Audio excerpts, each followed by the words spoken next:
The phone won't stop vibrating. It's 6:02 p.m. and my phone is lighting up like a slot machine. Calls, texts, notifications cascading over each other.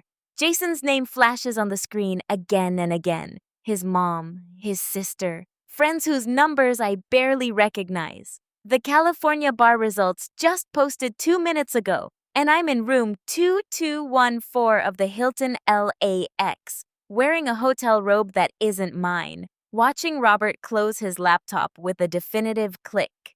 He passed, Robert says, setting the computer on the nightstand. His voice is carefully neutral, professional even now. Jason Park, pass. I should call to congratulate him. My phone buzzes again. Jason. I silence it and watch it vibrate mutely against the white duvet, his photo smiling up at me.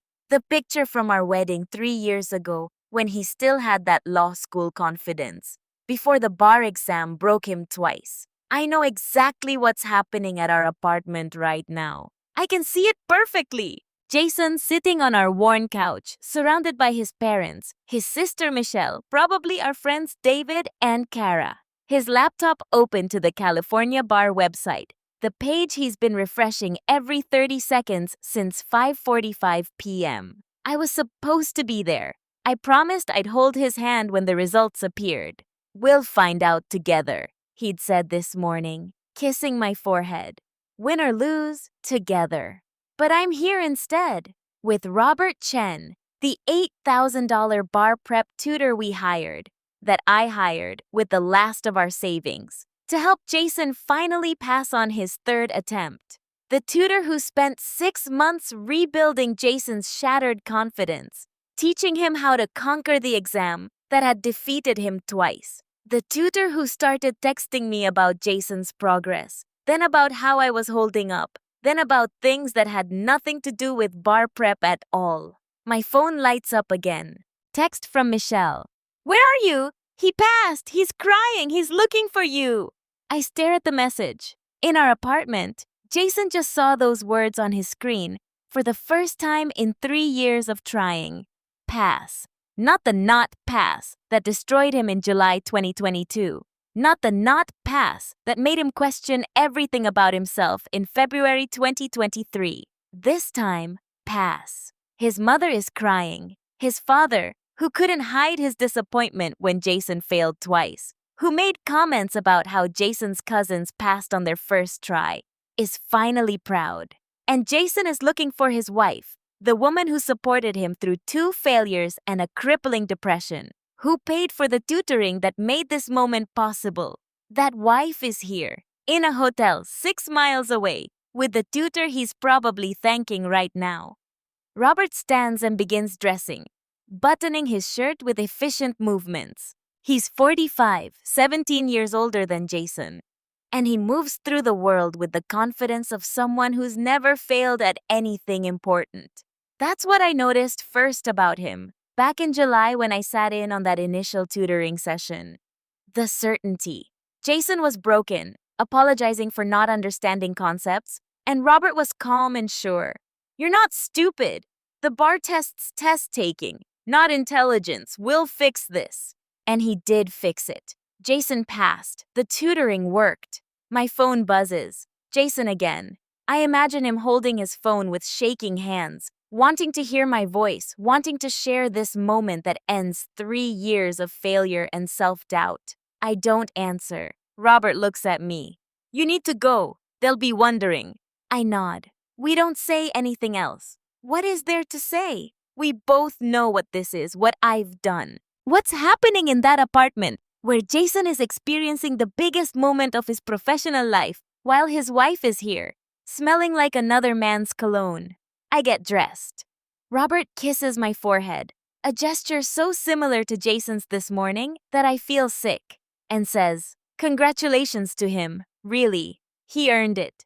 He did earn it. 12 hours a day of studying, working part-time at Starbucks to pay rent while I covered everything else. Taking practice exam after practice exam, his confidence rebuilt piece by the man standing in front of me. I leave the hotel room at 6:47 p.m. The drive to our apartment takes 35 minutes. I construct my excuse. Traffic was terrible. I stopped to get champagne to celebrate. My phone died. Each lie slots into place with practiced ease. I've gotten good at lying over the past 6 months. But let me start from the beginning. I met Jason 4 years ago at his law school graduation party. He was 25, I was 23, and he was riding high on having just finished at UCLA Law in the top 20% of his class. He had job offers, a plan, that bright future everyone talks about. We clicked immediately. He was funny and kind and ambitious in a way that felt exciting. He talked about the cases he wanted to work on, the difference he wanted to make. I was in pharmaceutical sales, doing fine but not passionate about it. Jason's passion was magnetic. We got engaged 8 months later. He was studying for the July 2022 bar exam, his first attempt, and he was confident. It's hard, he told me, but I'm prepared. I've got this. I believed him. Everyone believed him. He'd excelled in law school. The bar was just one more hurdle. We married that May, a small ceremony in Koreatown with both our families. His parents were so proud. His mother kept saying, "Our son, the lawyer." His father, a small business owner who'd worked brutal hours his whole life, looked at Jason like he'd achieved something extraordinary. Then July came. Jason took the bar. We waited 4 months for results. November 2022, 6 p.m., we were on our couch together when the results posted. Not pass, failed by 8 points. I watched something break in him that night. He just stared at the screen, reading the score report over and over. 8 points, he kept saying. 8 fucking points. His parents called. I heard him tell his father, heard the disappointment in his dad's voice even through the phone. His cousin Daniel had just passed on his first attempt. The comparisons were immediate and inevitable. "It's okay," I told Jason that night, holding him while he cried. "People fail the bar all the time. You'll get it next time." He studied for the February 2023 exam while working full-time at a firm that had hired him conditionally, pending bar passage. The pressure was immense. He studied every evening and weekend. I barely saw him. When I did, he was anxious, snapping at me over small things, apologizing immediately after. The depression was creeping in, though neither of us named it yet. February 2023. He took the exam again. Another 4-month wait. By this point, he'd been let go from the conditional position. He was working paralegal jobs, making a third of what he'd expected to make as an attorney. June 2023. Results posted. Not pass, failed by 3 points. 3 points. He'd improved, but improved didn't matter. Pass or fail. Binary, brutal. That night was worse than the first failure. Jason didn't cry this time. He just shut down. He stayed in bed for 3 days. Didn't eat, barely spoke. When he finally emerged, he said, "Maybe I'm not meant to be a lawyer. Maybe I'm just not smart enough." "That's not true," I said, but I heard the exhaustion in my own voice. We'd been through this for a year. 2 attempts, 2 failures. Our savings were depleted from bar prep courses. $8,000 each time for Barbary. He wasn't working full-time. I was covering rent, utilities, food, everything. And I was tired. I know how that sounds. I know what kind of person it makes me. But I was tired. His parents suggested he get a tutor for a 3rd attempt. "Someone who specializes in repeat takers," his mother said. "Someone who can figure out what's going wrong." The price tag, $8,000. We didn't have $8,000. We barely had $800. I took on extra shifts, picked up overtime, and pulled together the money. In July 2023, I wrote a check to Bar Essentials for Robert Chen's tutoring services. It was the last $8,000 in our savings account. "This is it," I told Jason when I handed him the receipt. "You have to pass this time."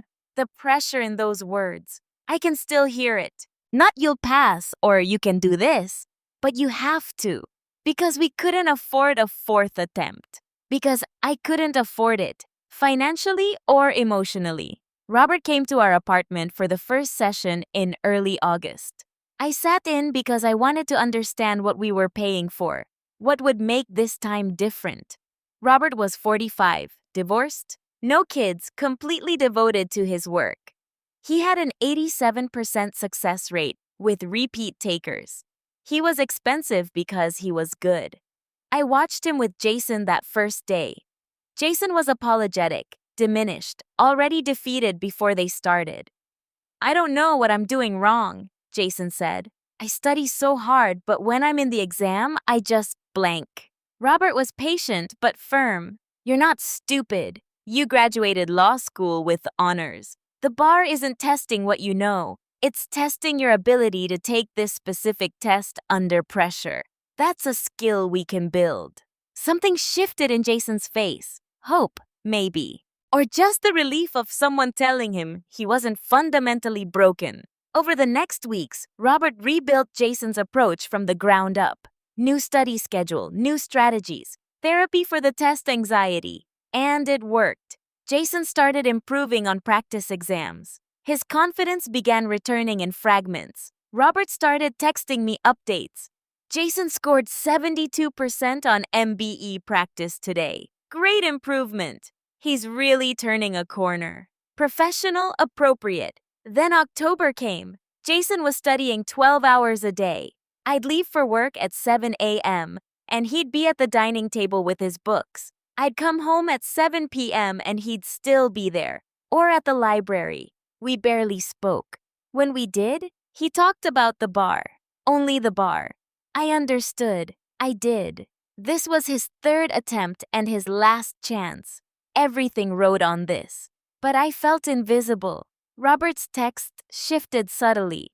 Jason did great today. How are you holding up? I responded. Tired. But I'm fine. He replied. This is hard on partners too. Let me know if you need to talk. I should have seen it. The classic shift from professional to personal. But I was lonely and exhausted. And Robert's attention felt like sunlight after months in shadow. December 2023. Robert suggested we meet for coffee to discuss Jason's confidence issues and how I could better support him. We met at a Starbucks in Century City. We talked for 3 hours. About Jason at first, then about me, my work, my stress, my life that had become entirely about managing Jason's bar exam trauma. You're carrying a lot, Robert said, financially, emotionally. That's not easy. It was the first time in months someone had acknowledged what I was going through. Jason was so consumed by his own struggle, understandably, that he couldn't see mine. But Robert saw it, validated it. We started meeting for coffee every few weeks. Check-ins, we called them. Jason knew about them. That's nice of Robert to give updates, he said. He trusted Robert completely. Robert was saving him. By February 2024, Jason was studying so intensely, he barely noticed when I was home or gone. I told myself that's why I kept meeting Robert, that I was just lonely, that it was just coffee and conversation. April 2024, Robert's condo in Century City. I'd gone to pick up some bar prep materials for Jason. Robert offered wine. We talked. And then we crossed the line. I could list reasons. Jason's emotional unavailability, the financial stress, the years of carrying his failure. But those are explanations, not excuses. The truth is simpler and uglier. Robert made me feel seen in a way Jason hadn't in 2 years. He was successful, confident, established. Everything Jason wasn't while he was broken by the bar. And I chose that feeling over my marriage. It happened 3 more times over the next months. Always at Robert's place. Always while Jason was studying. The guilt was there, constant and nauseating. But I compartmentalized. I was good at compartmentalizing by then. July 2024. Jason took the bar for the 3rd time. He was nervous but prepared. Truly prepared. Robert's tutoring had transformed his approach. The morning of the exam, Jason held my face in his hands and said, "This is it. I'm going to pass this time. I'll finally be the lawyer you married." You will, I said, and I meant it. I believed he'd pass. Robert had done his job. The irony wasn't lost on me. The man I was sleeping with was the man making Jason's success possible. Jason came out of the exam exhausted but cautiously optimistic. It felt different this time, he said. I felt in control. We went to dinner to celebrate being done, regardless of outcome. He held my hand across the table. Thank you for never giving up on me. I know these 3 years have been hell. But when I pass, if I pass, it'll all be worth it. I smiled and squeezed his hand and felt like the worst person alive. 4 months of waiting. The affair with Robert continued sporadically, less frequent now, both of us feeling the weight of what we were doing. In September, Jason started planning for life after results. If I pass, firms will interview me in November. If I fail?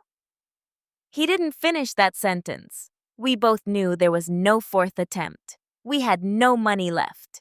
I had no emotional reserves left. 3 strikes and you're out.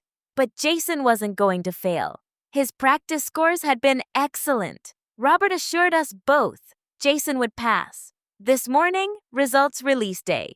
Jason woke up at 5 a.m. I found him in the kitchen, staring at coffee he hadn't drunk. I'm terrified, he said. What if I failed again? What if Robert's wrong? You didn't fail, I said. You're going to pass. Promise you'll be here at 6 p.m., he said, when they post. I need you here. I promise, I said. At noon, Robert texted. Results at 6. Want to wait together? My place or hotel? The invitation was clear. This was it, the culmination of the affair, happening on the day of Jason's biggest moment. I should have said no, should have gone home to my husband, should have held his hand like I promised.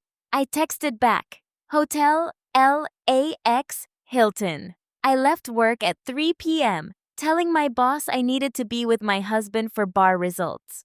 The lie came easily. I drove to the hotel. Robert was already there. Room 2214. We had a few hours before results. We ordered room service. We talked about what would happen after. Robert would stop tutoring. We'd stop this. Everything would end cleanly. We both knew this couldn't continue once Jason passed and started his career. We were in bed when 6 p.m. approached. Robert had his laptop. Should I check? He asked. Yes, I said, because I needed to know, even though I was in the worst possible place to receive this news. 6:01 p.m. Robert refreshed the California Bar website. The results were loading. My phone started buzzing. Early notifications from bar prep companies maybe. Then 6:02 p.m. The page loaded. Robert scrolled to the P's. Park Jason, pass. He passed, Robert said and closed the laptop. My phone exploded. Calls, texts, voicemails piling up faster than I could see them. Jason, his family, friends.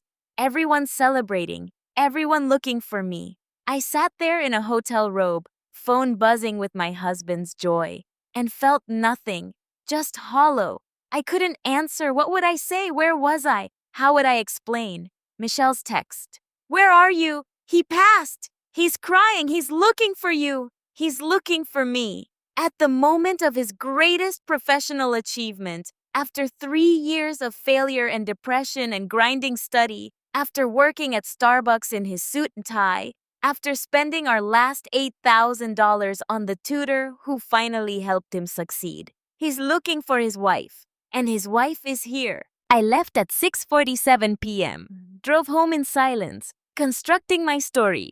Traffic was terrible. Phone died. Stopped to get champagne. Each lie flat and obvious, but what choice did I have? I walked into our apartment at 8:15 p.m. The door was unlocked. I heard voices. Celebration. I pushed it open. Jason was on the couch, surrounded by people. His mom, his dad, Michelle, David, and Kara. His laptop open, showing the results page. That beautiful word, pass. Champagne bottles already open. Everyone happy. Jason saw me and his face transformed. Monica, I passed! I fucking passed! He rushed over, lifted me, spun me around. Can you believe it? 3 years and I finally did it. I knew you would, I said, hugging him back. Over his shoulder, I saw his mother watching me. Her expression slightly cooled. Michelle, too. They'd noticed my absence. Where were you? Jason asked, pulling back. I've been calling for 2 hours. I wanted you here when I found out. My phone died, I said, the lie smooth and practiced. And traffic was insane. I'm so sorry, baby. I'm so proud of you. He accepted it. He was too happy to question, too relieved to be suspicious. His father shook my hand. Your support made this possible, he said. The tutoring you paid for, that made the difference. Robert's amazing, Jason said. I need to call him. He's probably been waiting to hear. I'm sure he knows, I said quickly. He probably checked the results. Jason called Robert anyway, right there in front of everyone. Put it on speaker. Robert, I passed. I actually passed. Robert's voice, smooth and professional. Jason, congratulations. I knew you would. You earned this. I couldn't have done it without you, Jason said. Seriously, you saved me. They talked for 5 minutes. I stood there listening to my husband thank the man I'd been sleeping with for helping him achieve his dream. The cognitive dissonance was staggering. After Robert hung up, Jason pulled me aside. Are you okay? You seem off. Just overwhelmed, I said. Happy overwhelmed. This is amazing. He kissed me. We made it. 3 years of hell and we made it through. I love you. I love you too, I said. And I meant it. That's the worst part. I did love him. What I'd done with Robert wasn't about not loving Jason. It was about being weak and selfish and choosing temporary comfort over loyalty. The celebration continued for hours. People left around 11 p.m. Finally alone, Jason and I sat on the couch with the laptop still showing his results. I can't stop looking at it, he said. Pass. It's really there. It's really there, I echoed. Next is the moral character review, then swearing in, he said. I'll be an attorney by December. Actual attorney, after everything. He fell asleep that night immediately, exhausted from stress and relief. I lay awake next to him, staring at the ceiling, feeling the guilt crush my chest. The affair with Robert ended the next day. I texted, "We can't do this anymore." He replied, "I know. Good luck with everything. Clean, simple. We both wanted out." I thought that would be the end. Jason passed. Robert was gone. We could move forward. I could bury what I'd done and be the supportive wife through his swearing in and new career. But secrets don't stay buried. 6 weeks later, October 2024, Jason was interviewing at firms. He got a call back from a mid-size firm in downtown LA. Good salary, litigation focus. Exactly what he wanted. He came home ecstatic. Interviews next week. They loved my application.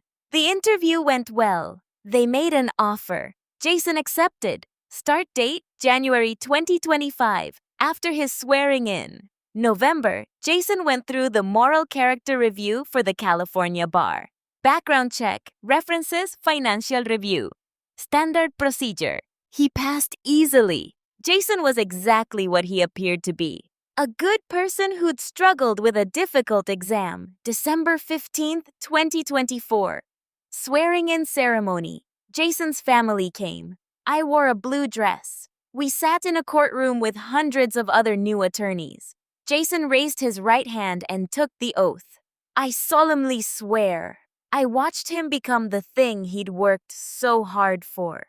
Attorney at law. At the reception after, Jason gave a short speech thanking everyone who'd supported him. His parents, his sister, his friends who believed in him through 2 failures. Robert, the tutor who changed everything. And me. Monica, he said, looking right at me. You paid for tutoring we couldn't afford. You supported us financially while I studied. You never gave up on me, even when I gave up on myself. I couldn't have done this without you. Everyone applauded. I smiled. I felt like a fraud. That night, Jason's firm threw a small celebration for the new attorneys. Drinks at a bar in Little Tokyo. I went with him, met his new colleagues. Everyone was congratulatory and excited. Jason introduced me to everyone. This is my wife, Monica. She's the reason I'm here. Around 9 p.m., I went to the bathroom. When I came back, Jason was talking to another new attorney, a woman named Sarah. I heard her say, "Robert Chen was your tutor? He's brilliant. He helped my friend pass last year." I froze. Jason, "Yeah, he's amazing. Total game changer." Sarah, "Did you hear what happened to him? He got fired from Bar Essentials a few months ago. Ethics violation or something." My blood went cold. Jason, "What? No, I didn't hear that. What happened?" Sarah, "I'm not sure exactly. Something about inappropriate conduct with a client. The company let him go. He's tutoring independently now, but his reputation took a hit." Jason looked troubled. "That's awful. He seemed so professional." I excused myself, said I wasn't feeling well. Jason took me home. I spent the night in our bathroom, actually sick. The next day, Jason couldn't let it go. He Googled Robert, looked for information, found nothing specific. Bar Essentials had been discreet. But Jason was bothered. "He was in our home," Jason said. "What if he did something inappropriate? Should I have known?" "It's probably nothing," I said. "Rumors." But Jason's lawyer brain was activated. He reached out to another Bar Essentials student he'd met in a study group. Asked casually about Robert. The student told him what he'd heard. Robert had been sleeping with a client's wife. Bar Essentials found out and terminated him to avoid liability. No names, no details, but enough. Jason came home pale. "Did you hear anything about Robert having an affair with a student's wife?" "No," I said, the lie automatic. "That's what ended his career at Bar Essentials. Some ethics violation, an affair. He didn't suspect. Why would he? I was his wife. Robert was his tutor. The idea that those two facts could intersect in betrayal didn't occur to him. But it ate at him. Over the next week, he kept bringing it up. It's so sleazy, using access to vulnerable people to have affairs. I trusted him completely. Each comment was a knife. I should have confessed then. Should have told him before he found out another way. But I didn't. December 28th, 2024. Jason was organizing files on his laptop, preparing for his new job. He asked to use mine. His was updating. I said yes. What could I say? He found the emails, messages between Robert and me, going back months. Most were deleted, but not all. Enough to make it clear. The meetups, the hotel, the timeline. I was in the kitchen when I heard him say, "Monica, can you come here?" His voice was flat. I knew immediately. He had my laptop open, emails on the screen. His face was completely calm, which was somehow worse than anger. "How long?" he asked. I couldn't speak. My throat closed. "How long, Monica?" "April to September," I whispered. He nodded slowly, processing. "While I was studying, while I was working with him." "Jason, were you with him when the results came out?" The question hung there. I could have lied, should have lied, but I was so tired of lying. "Yes." Something flickered across his face. Pain, maybe, or recognition of something he'd suspected but hadn't wanted to believe. "You promised you'd be there," he said quietly. "That morning, when results posted, you promised you'd hold my hand." "I know. I passed the bar, the thing that destroyed me for 3 years. And you were with Robert." He said it like he was testing the words, seeing if they made sense. They didn't. "I'm so sorry," I said. "I called you," he continued, his voice still eerily calm. "When I saw pass on the screen, I was crying. My whole family was there. And I called you because I wanted to hear your voice, wanted you to share it with me. You didn't answer because you were fucking the man I was thanking for helping me pass." "Jason, please. Did you love him?" "No." "Then why? How do you answer that? How do you explain that it wasn't about love or even desire, but about weakness and selfishness and wanting to feel like something other than the support system for someone else's failure. I don't know, I said, which was both true and inadequate. Jason closed the laptop, stood, looked at me with an expression I'd never seen before. Not anger, not hatred. Disappointment. Complete, devastating disappointment. I need you to leave, he said quietly. Please. Where am I supposed to go? I don't care. Hotel, friend, anywhere. Just not here. I packed a bag. He sat on the couch, silent, while I moved through our apartment gathering clothes, toiletries. I kept waiting for him to yell, to explode, to give me something to react against. But he was just quiet. At the door, I tried once more. Jason, I'm so sorry. Can we talk about this? There's nothing to talk about, he said. You made your choices. I need to make mine. I stayed at a hotel for 3 days.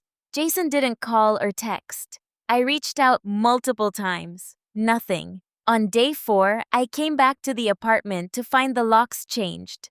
My things were packed in boxes in the hallway. Inside was a note. Divorce papers coming. Please don't contact me. His parents called me. His mother, who'd always been kind to me, said simply, "How could you do that to him? After everything." She hung up before I could answer. Michelle texted, "He told us. I can't believe you. After what he went through, you're unbelievable." Our mutual friends, they picked sides quickly. Jason didn't badmouth me, didn't tell the whole story publicly. He didn't have to. The basic facts were enough. I'd cheated during the most vulnerable period of his life, with the tutor I'd hired to help him. David and Kara stopped responding to my texts. Other friends disappeared. I wasn't villainized publicly, just quietly excised from social circles. Robert didn't contact me. I heard through the grapevine that he'd moved to Arizona, was tutoring independently. The affair had cost him his job, but not his career. He landed on his feet. I didn't. The divorce was finalized in April 2025. No fault, quick, clean.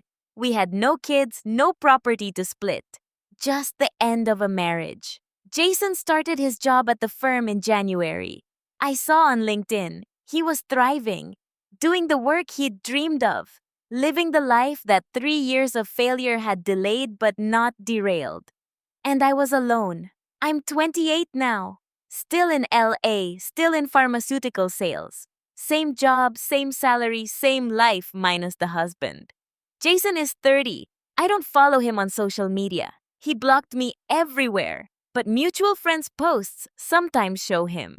There's a new girlfriend, Sarah, the attorney he met at the swearing-in celebration. They look happy. His Instagram, which I can see through burner accounts I'm not proud of, shows his life, his office, his bar license framed on the wall.